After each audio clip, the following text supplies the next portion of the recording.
Hello दोस्तों, मैं okay sir VK academy में एक बार फिर आपका स्वागत करता हूं। आज हम लोग पढ़ेंगे विटामिन में, जो हम लोग पार्ट 1 पढ़े थे, जिसमें पार्ट 1 में हम लोग विटामिन ए के बारे में, विटामिन किसमें कौन सी घुलनशील होती है, जल में घुलनशील, वसा में घुलनशील विटामिन के बारे में पढ़े थे। विटामिन ए को हम लोग कम्प्लीटली देखे थे और उससे जितने भी बनने वाले प्रश्न थे उसको लगभग बताया गया था आपको। आज हम लोग पढ़ेंगे विटामिन बी के बारे में। विटामिन बी, विटामिन बी को ही बी कॉम्प्लेक्स कहा जाता है। बी कॉम्प्लेक्स कहा जाता है इसलिए कि यह जो विटामिन है बहुत सारे विटामिनों का मिश्रण है, यानी इसी में B1, B2, B3, B5, B6, B7, B12 तक के मिश्रण इसी में पाए जाते हैं और इसी को कहा जाता है बी कॉम्प्लेक्स। और इसका जो रासायनिक नाम है, रासायनिक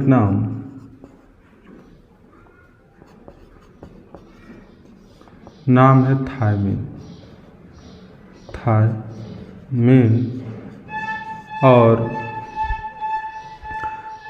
जब हम इसके रासायनिक नाम की बात करते हैं, इसका रासायनिक नाम है थायमीन और इसके खोजकर्ता कौन थे? बी के खोजकर्ता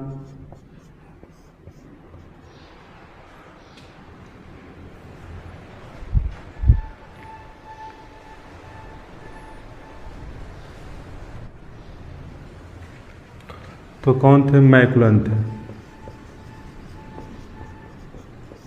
विटामिन ए और विटामिन बी दोनों के खोजकर्ता मैकुलन है और सी के आगे बताएंगे, डी को आपको बताया जाएगा कौन इसके खोजकर्ता है। जब विटामिन बी की बात हम लोग करते हैं कि विटामिन बी को कॉम्प्लेक्स क्यों कहा जाता है, तो सबसे पहले इसके बारे में हम लोग चलते हैं। इसके स्रोत क्या हैं?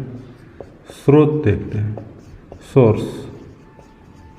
सोर्स क्या है इसके, यानी स्रोत क्या है, क्या खाने से आपको मिलेगा? तो आपके जो सोर्स हैं वो है अनाज। अनाज आप खाते हैं तो विटामिन ए मिलता है। ठीक है, सॉरी, विटामिन बी की बात करते हैं। अनाज हो गया, फल हो गया, उसके बाद वेरी इम्पोर्टेंट जितने भी आप कह सकते हैं कि सूखे फल होते हैं। सूखे फल यानी ड्राई फ्रूट। ड्राई फ्रूट जितने भी होते हैं सब में क्या मिलता है? विटामिन बी मिलता है। उसके बाद आप और लिख सकते हैं अंकुरित अनाज। अंकुरित अनाज, अनाज, मांस, मछली आदि। उसके बाद इसके बाद हम चलते हैं तो बताया जाता है इसकी कमी से होने वाले रोग के बारे में। तो अब आपको हम बांटने चल रहे हैं कि विटामिन के जो पार्ट हैं B1, B2, B3, B5, B6, B7 के बारे में। तो आइए एक एक करके पढ़ते हैं इसको। ये तो क्लियर हो गया होगा। विटामिन बी कॉम्प्लेक्स कहा जाता है, रासायनिक नाम थायमीन है, खोजकर्ता मैकुलन है, स्रोत इसके कहाँ है? अनाज, फल, सूखे फल हैं, अंकुरित अनाज है। इसी में आ जाएगा, ये अनाज में ही अंकुरित अनाज आ जाएगा, 2 बार लिख दिया गया है। मछली, अंडा हो गया। ठीक है, इसको हम लोग अब बांट रहे हैं, एक एक करके हम लोग पढ़ेंगे। Vitamin B1। जब विटामिन B1 की हम लोग बात करते हैं, जब विटामिन B1 की बात करते हैं तो सबसे पहले इसका विटामिन B1 का जो रासायनिक नाम है, रासायनिक नाम इसको देखेंगे। रासायनिक नाम जो इसका भी होता है थायमीन। क्या होता है? थायमीन। उसके बाद इससे बनने वाले जो महत्वपूर्ण प्रश्न हैं क्या क्या होते हैं, इसकी कमी से कौन कौन सा रोग होने वाला है, देखिए। अब यहीं से हम लिखना शुरू कर रहे हैं। जो विटामिन B1 है वो उपापचयी क्रियाओं में मदद करता है। उपापचयी क्रियाओं में मदद करती है। मदद करती है उपापचयी क्रियाओं में।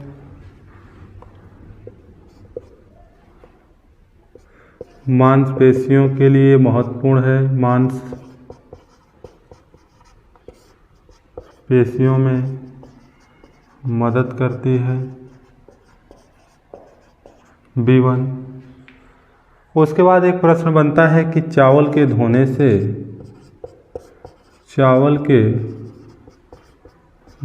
से यह क्या होती है, B1 नष्ट होती है। चावल के धोने से B1 नष्ट होती है।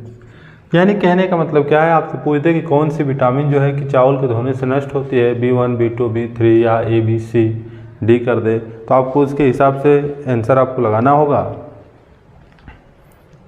उसके बाद अगला है कि अनाज के छिलकों में विटामिन B1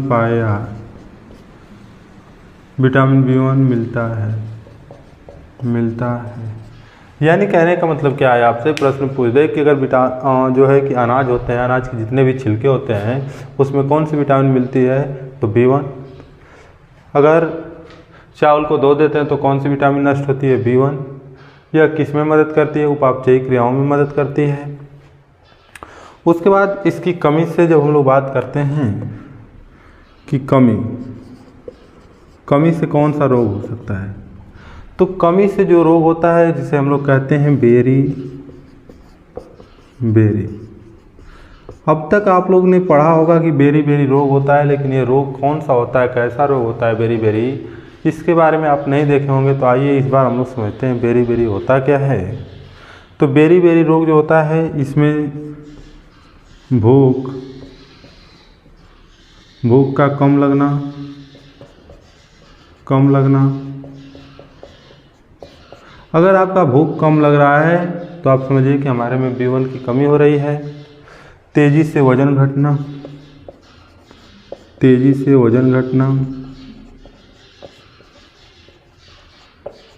भूख कम लगना, तेजी से वजन घटना, ये इसके लक्षण हैं। तो यहीं से एक प्रश्न बनता है कि किस विटामिन में सबसे अधिक भार होता है। इस तरह से आपके अगर प्रश्न दे दे, किस विटामिन सबसे अधिक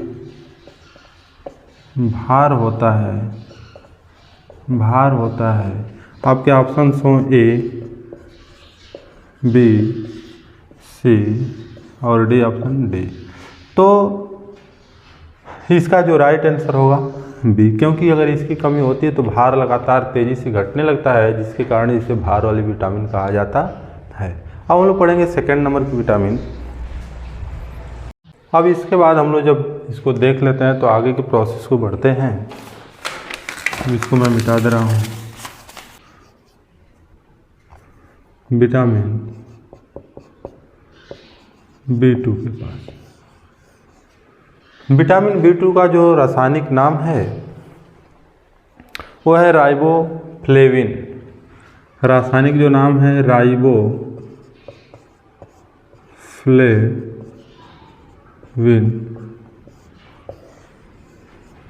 जो विटामिन बी का रासायनिक नाम है वो है राइबोफ्लेविन।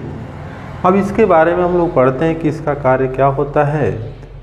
तो राइबो जो फ्लेविन होता है यह किस में मदद करता है, तो सबसे पहले बच्चों के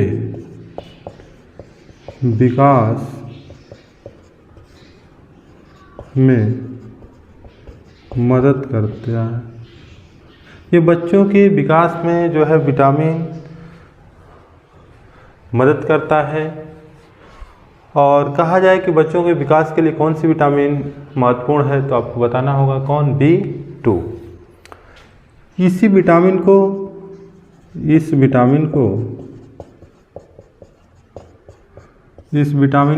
विटामिन भी कहते हैं।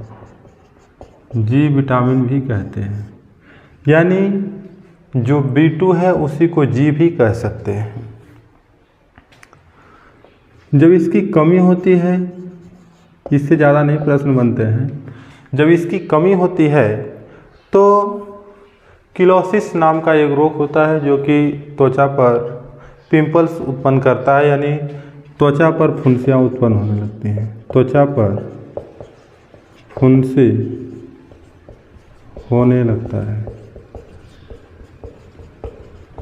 यानी आपसे प्रश्न क्या करे कि बच्चों के विकास के लिए कौन सी विटामिन महत्वपूर्ण है, तो आप बताएंगे B2। किस विटामिन को जी विटामिन कहा जाता है, तो वो भी है B2। अब आइए विटामिन नंबर हम लोग 3 पे चलते हैं, विटामिन B3। विटामिन B3 की जब हम लोग बात करते हैं तो देखिए यहाँ से थोड़ा सा कन्फ्यूजन करता है विटामिन B3 के पास आने के बाद, क्योंकि इसी का नाम जो है कि बदल बदल कर देता है। पहले आप नाम लिखें, उसके बाद बताते हैं आपको।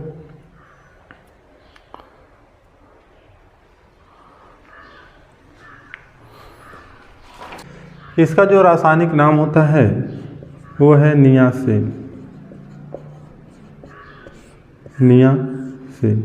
विटामिन B3 का जो रासायनिक नाम होता है वो होता है नियासिन। लेकिन देखिए यहीं पे दो तरह से प्रश्न बनता है। इस प्रश्न को कैसे देखा जाएगा आपको मैं दिखा रहा हूँ, दोनों का आंसर आप कि विटामिन B3 का रासायनिक नाम, और आपके option they they A thiamine, B they they niacin,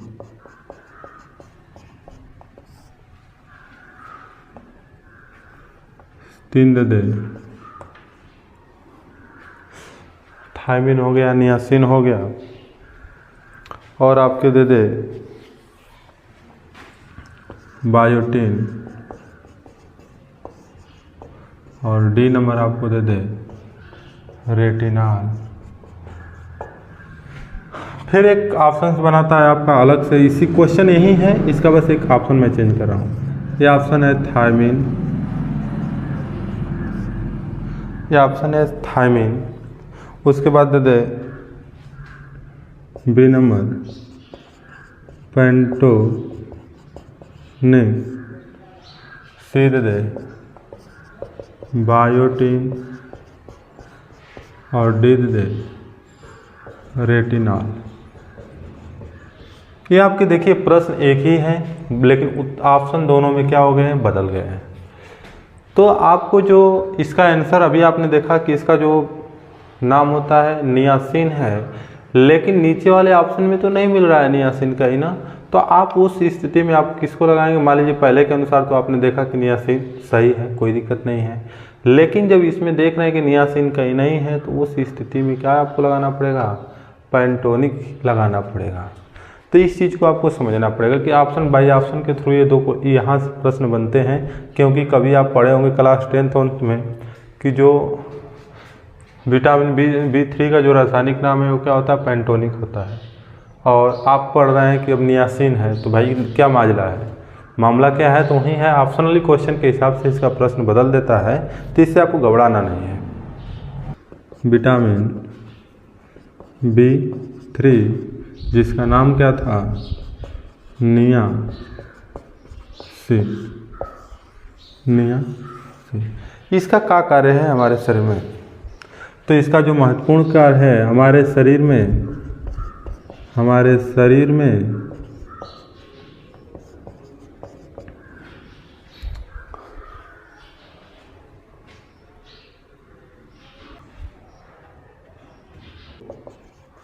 कम करता है। यानी जो नियासिन है यह एक ऐसी विटामिन है जो हमारे शरीर में कोलेस्ट्रॉल की मात्रा को नियंत्रित करती है।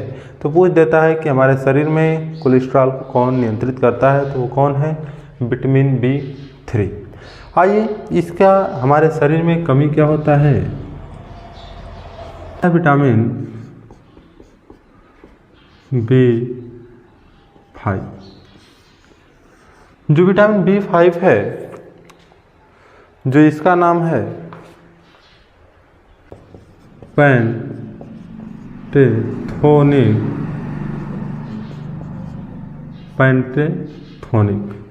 जो इसका नाम है पेंटेथोनिक अम्ल, किसका, विटामिन B5 का। और B5 का बात क्या होता है, हमारे शरीर में सबसे महत्वपूर्ण भूमिका इसका होता है हमारे शरीर में हाइड्रेट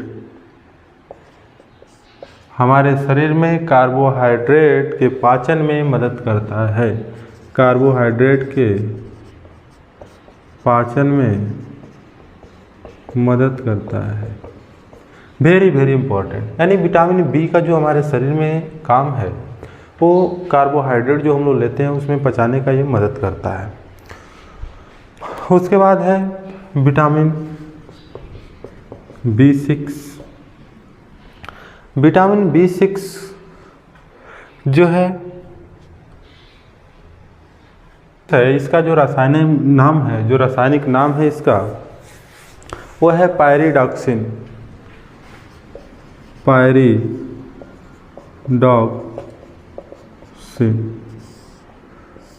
विटामिन B6 का जो रासायनिक नाम है पायरिडॉक्सिन है। और अब जितने भी कमी आएंगे इससे कमी से होने वाले रोग होते हैं, जो एनीमिया एक लक्षण आपको बताया जाएगा एनीमिया, तो इसकी कमी से कौन सा रोग होता है? एनीमिया रोग होता है। उसके बाद हमारा आता है B6 के बाद आता है B7। विटामिन B7 का जो रासायनिक नाम है बायोटिन है।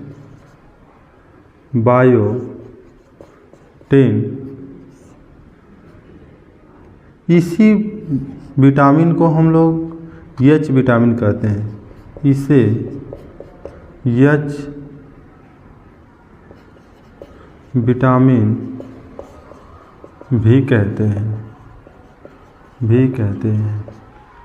यानी B जो है B7 को हम लोग विटामिन H भी कहते हैं। और ये जो होता है हमारे शरीर में, ये वसा के संश्लेषण में मदद करती है। यानी वसा का जो संश्लेषण करने वाला है वो कौन है? विटामिन H या विटामिन B7। और इसकी ही कमी से, इसकी जब अगर कमी हो जाती है तो हमारे शरीर से या हमारे बाल टूटने लगते हैं। यानी ये प्रश्न आपका बन गया है कि हमारे शरीर से बाल अगर टूट रहे हैं, झड़ रहे हैं, तो किस विटामिन की कमी है? तो विटामिन 7 की कमी है। इस चीज़ को आपको जानना। और अंतिम जिसका नाम है विटामिन B12। और B12 के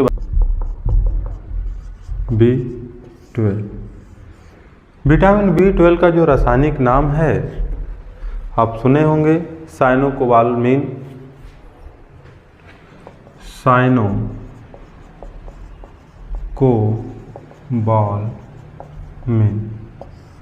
साइनोकोबालमिन जो है विटामिन B12 का रासायनिक नाम है। इसमें जो है आयरन और कोबाल्ट की मात्रा पाई जाती है।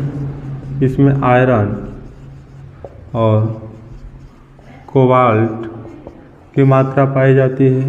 और एक चीज़ यही होता है कि ये हमारे शरीर में RBC के निर्माण में मदद करता है। यानी ये RBC के निर्माण में मदद करता है। यानी अगर आपसे पूछ दे कोई कि RBC यानी रेड ब्लड कार्प सेल, अगर इसका निर्माण करना है तो कौन सी विटामिन मदद होगी? तो जो है कौन होगी? Vitamin B12। यही जो है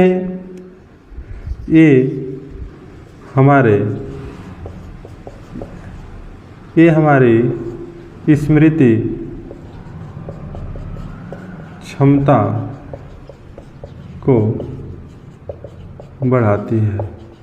यानी अगर ये विटामिन भरपूर मात्रा में आपके पास रहे B12, तो आपकी याददाश्त जो है सही रहेगी। आप सही से सुनेंगे, सही से सोच सकते हैं, कोई भी चीज़ भूल नहीं सकते हैं। और इसकी कमी से कौन सा रोग होता है? कमी से जो है एनीमिया होता है, एनीमिया रोग होता है। यही से हमारा ये प्रश्न था RBC के बारे में। RBC, तो RBC का जो जीवन काल है, जीवन काल 20 से 120 दिन का है। निर्माण कहाँ होता है? अस्थि मज्जा में होता है, अस्थि मज्जा में होता है। आरबीसी का जो रंग होता है लाल होता है, यानी ब्लड का जो खून का जो रंग होता है लाल होता है, किसके कारण होता है? हीमोग्लोबिन के कारण होता है, हीमोग्लोबिन के कारण होता है। यानी इसका जीवन काल हमने देखा, इसका निर्माण कहाँ से होता है, यह किस में मदद करता है, कौन सी विटामिन है जो आरबीसी के निर्माण में मदद करती है? तो B12। स्मृति क्षमता आपकी बढ़ानी है तो कौन सी विटामिन लेना होगा आपको? विटामिन B12 लेना है। अब इस तरह से हमारा विटामिन जो है पूरी तरह से ख़त्म होती है। अब हम लोग आते हैं विटामिन सी के पास। मैं इसको अब रफ कर रहा हूँ। विटामिन सी के पास चलते हैं। जो विटामिन सी का रासायनिक नाम होता है वो है एस्कॉर्बिक अम्ल। एस्कॉर्बिक अम्ल विटामिन सी का। इसके खोजकर्ता कौन थे? खोजकर्ता होलकट थे। होलकट थे इसके खोजकर्ता। इसके स्रोत क्या है? सोर्स की हम लोग बात करते हैं। सोर्स आंवला, आंवला, खट्टे फल, खट्टे फल, आंवला हो गया, खट्टा फल हो गया, नींबू संतरा, नींबू, हरी मिर्च। सबसे ज़्यादा जो हरा मिर्चा, सबसे ज़्यादा जो प्रश्न बने हैं वो यहीं से बना है कि देखिए या तो आंवला से या तो हरा मिर्चा से। यानी आपसे पूछ देगा कि जो मिर्चा होता है उसमें कौन सी विटामिन मिलती है? तो विटामिन जो होता है सी मिलता है। आंवला में कौन सी विटामिन मिलता है? तो सी मिलता है। इससे आइए जो जितने भी प्रश्न बनते हैं उसे आपको एक ही लाइन एक ही जगह पे बता दिया जा रहा है इससे क्या क्या प्रश्न बन सकते हैं। तो आइए देर न करते हुए शुरुआत किया जाए। अगर वीडियो पसंद आ रही हो तो लाइक शेयर कमेंट जरूर करें और चैनल पर नए हो तो चैनल को जरूर सब्सक्राइब करें। आइए देखते हैं इसे यानी विटामिन सी को जोड़ने वाला पदार्थ कहते हैं। पदार्थ कहते हैं इसे क्या कहते हैं? जोड़ने वाला पदार्थ कहते हैं। ये जो है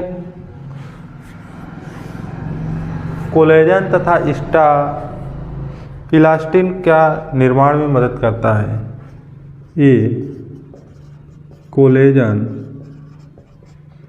तथा इलास्टिन के निर्माण में मदद करता है। कहने का मतलब क्या है? और इसमें से एक प्रश्न ये बनता है कि दूध में कौन सी विटामिन नहीं पाई जाती है?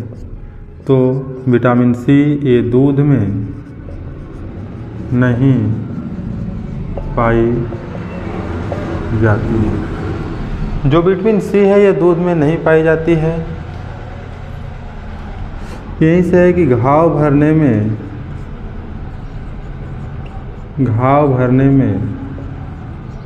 मदद करती है। यानी कौन सी विटामिन है जो कि घाव भरने में मदद करती है? तो विटामिन कौन है? सी है। ये जोड़ने की जो हम लोग बात कर रहे थे कि कौन किससे जोड़ता है, तो हड्डी का हड्डी जो जोड़ कहलाता है बोन से। अगर बोन का जो जोड़ है इसके जो जोड़ को कहा जाता है लिंगामेंट। लिंगामेंट्स।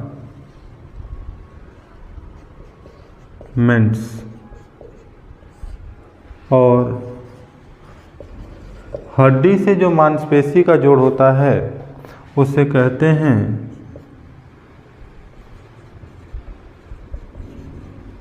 हड्डी का जो इससे जोड़ होता है उसे हम लोग कहते हैं टेंडन।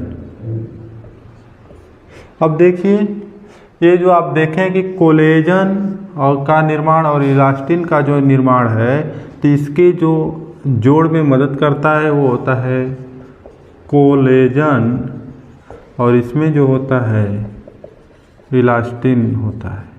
इसके जोड़ में जो होता है इलास्टिन होता है।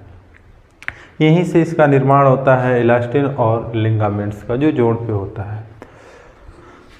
घाव भरने के विटामिन हमने देखा।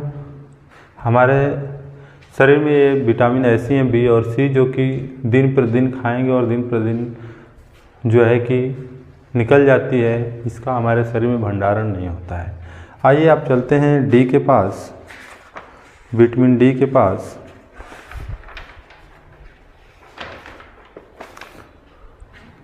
विटामिन सी हो गया, अब इसको मैं रफ कर दे रहा हूँ।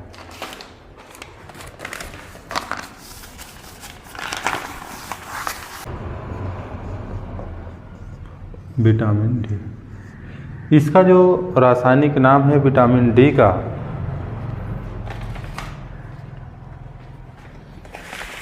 नाम है वो है कैल्सीफेरॉल। विटामिन डी का जो रासायनिक नाम है वो है कैल्सीफेरॉल। ये यहाँ पे मुझसे थोड़ा सा गलती हो गया है, कैल्सीफेरॉल।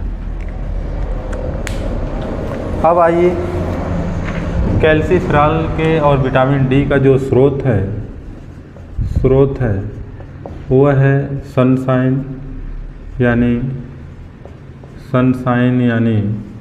सूर्य का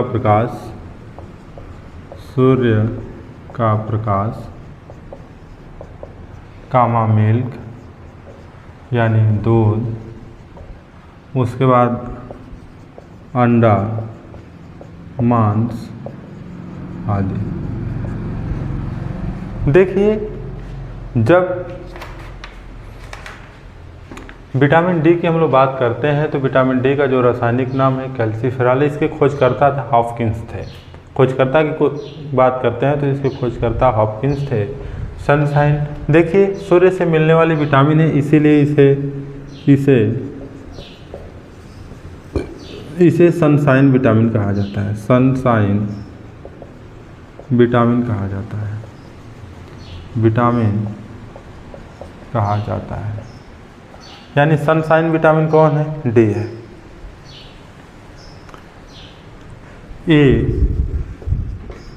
ए विटामिन हड्डी तथा दांत, हड्डी तथा दांत के निर्माण तथा दांत को निर्माण तथा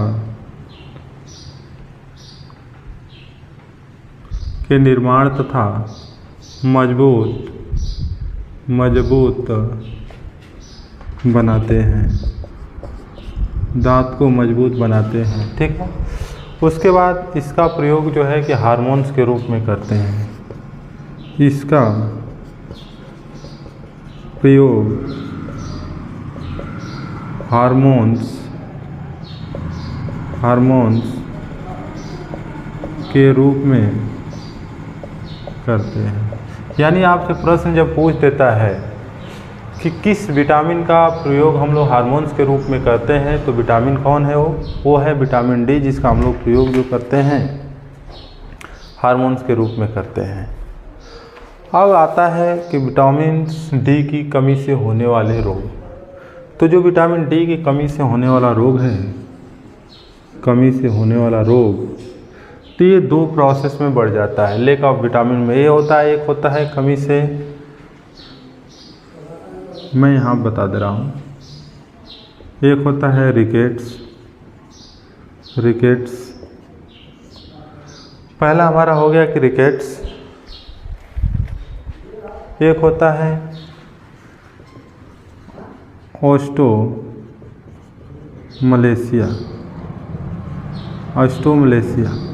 यानी रिकेट्स एक होता है ऑस्टोमलेशिया। इसी को हम लोग कहते हैं सूखा रोग। सूखा रोग ये जो है बच्चों में होता है, बच्चों में होता है। और ये जो होता है ऑस्टियोमलेशिया जो होता है वयस्क में होता है, यानी 18 प्लस उम्र वालों को ये जो होता है ऑस्टियोमलेशिया होता है। इसी में एक परीक्षण किया जाता है कि बीएमडी परीक्षण होता है। ये अस्थि मृदुता के लिए किया जाता है, यानी हड्डी में जो है मिनरल की मात्रा कितना है, घनत्व की मात्रा कितना है, उसी के लिए प्रयोग किया जाता है, जिसका नाम है बीएमडी टेस्ट। बीएमडी का मतलब पूरा होता है बी यानी बोन, एम से मिनरल्स, डी से होता है डेंसिटी, यानी बीएमडी परीक्षण जो होता है हड्डियों के लिए किया जाता है। उसके बाद हमारा आता है विटामिन ई।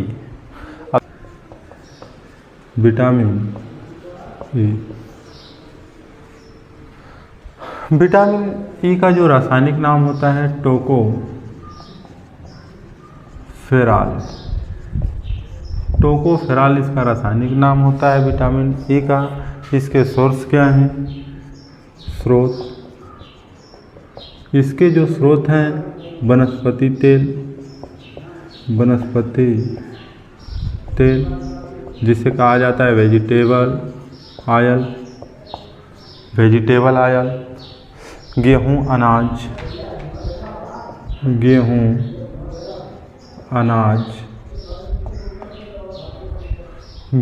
अनाज हो गया। उसके बाद फिश ऑयल, मछली का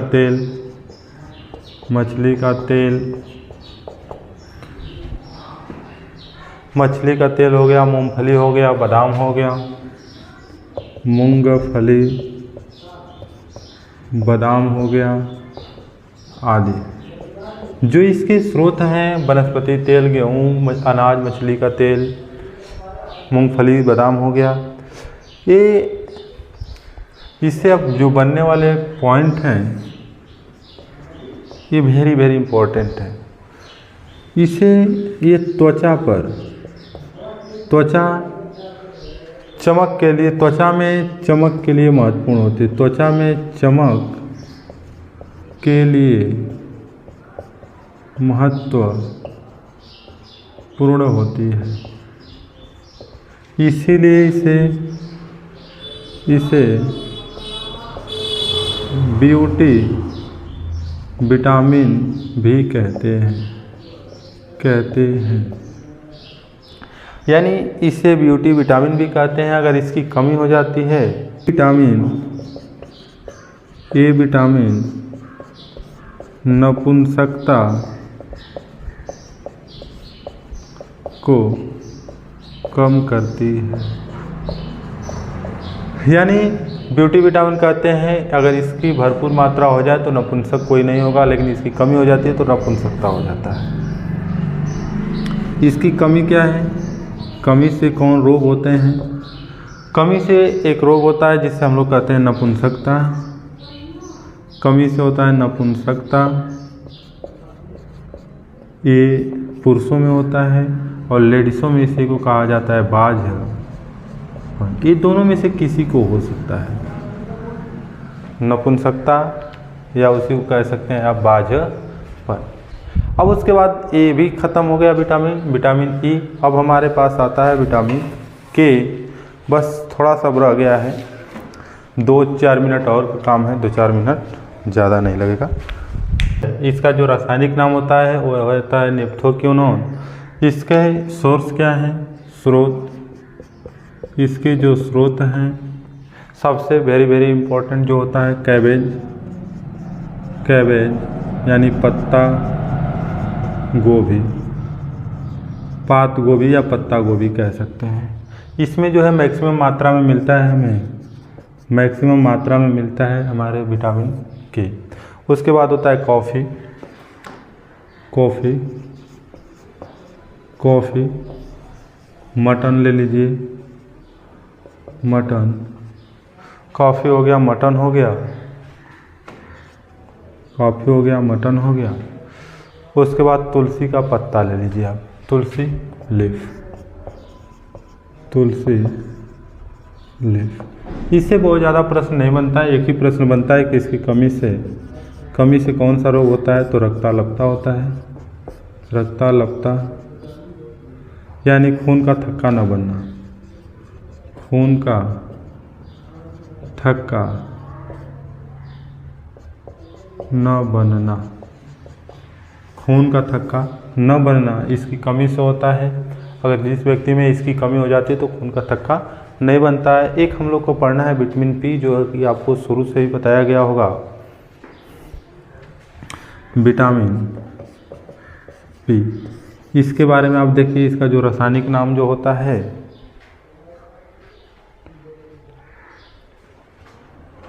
हेस्पाइरिडिन, इसका रासायनिक नाम होता है हेस्पाइरिडिन। हेस्पाइरिडिन जो इसका रासायनिक नाम होता है, ये जितने भी इसका जो सोर्स होता है, स्रोत हरी सब्जी,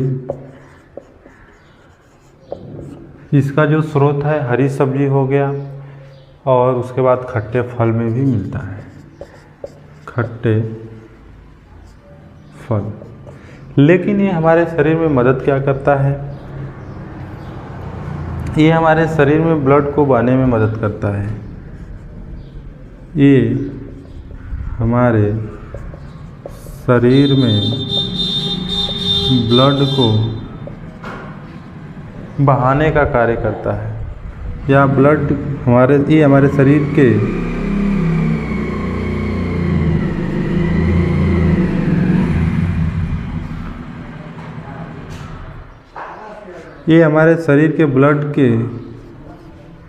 शरीर के ब्लड के बहने में मदद करता है। इस तरह से जो है हमारा ये पूरी तरह से विटामिन कंप्लीट हुआ। आई होप आपको समझ में आया होगा। अगर नहीं समझ में आता है तो आप एक बार दो बार वीडियो को ज़रूर देखें। वीडियो अगर पसंद आ रहा है तो लाइक शेयर कमेंट करें। चैनल पे नए हो तो सब्सक्राइब करें। आज हम लोग पूरी तरह से विटामिन को ख़त्म कर लिए। अगला हम लोग जो क्लास वो लेंगे वो विटामिन से संबंधित जितने भी ऑब्जेक्टिव प्रश्न बनते हैं उसको हम आपको प्रोवाइड करा देंगे, MCQ क्वेश्चंस। तो वीडियो पे नए हों तो चैनल को सब्सक्राइब करेंगे। वीडियो देखने के लिए धन्यवाद।